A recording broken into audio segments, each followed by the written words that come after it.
Into trending topics we go. All right, let's take a look and see what's topping those lists. First up, remove Tlali. Yeah. And you woke up to this one and it's in full swing. I've even received a message asking me to sign a petition. Oh, wow. Yes. So hashtag remove Tlali. Oh. And this has to do with all of the issues around the employment of foreign nationals ahead of South Africans. And the sentiment is that as the minister, Tlali, has simply not done enough to address the concerns that have been expressed by South Africans, especially when it comes to semi-skilled work. So people are saying that, the minister is simply not doing his job.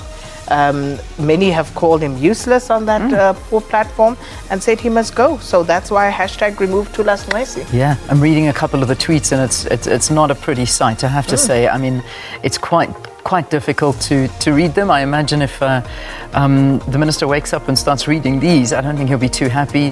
This person, John Wick, saying remove Tlali. This is the useless minister occupying a very strategic and important position that determines social and economic well-being of the nation. Civil war and xenophobic outbreaks as a result of a non-functional labor ministry. That's just one of the tweets, and it just goes on and on and on. So, and then besides the trend of remove Tlali, I also see that petition you were talking about, Sakina, is also trending, because it's also saying sign the petition, and this is a petition to get the minister removed. I can't open it as yet. I'll open it and have a look and see where it's sitting in terms of signatures and how many people have actually signed it. So at the moment it's still it's almost at 1,500 signatures. Then that was their goal. So they're almost there, but it keeps on moving. But that's just what's happening at the moment. Right. The next one is hashtag AfriForum.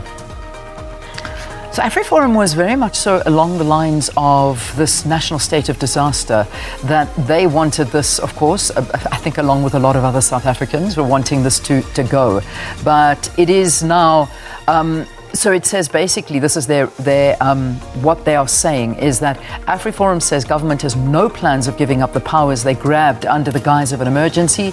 There is no reason to continue with a state of disaster unless you're a power-hungry politician and corrupt individuals who are profiting from emergency procurement irregularities. That's what AfriForum are saying about the state of and now they're heading to court. They're going to court. So they're heading to court after the government's extended the national state of disaster. So yeah, this is what's going on, and it just is I don't know. I don't know if it took people by surprise, but I think a lot of people were resting their hopes. People were surprised. It was going to end. People were surprised, especially considering what many of the scientists have been saying.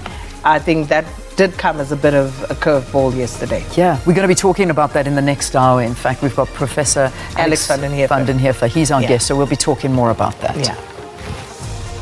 All right, hashtag Nasfest. Now, this stems from a story that was carried by, I think, City Press and another publication. And what it's about is they raised the plight of a young girl who was struggling with Nasfest funding, I think it was. And people then picked up on the fact on Twitter that she was, the child of foreign nationals. And then it started the whole conversation about how do you go on and worry about foreign nationals receiving Nasfest when South African students are struggling for the same. Surely you should give preference to South African students and, look at addressing their plight first.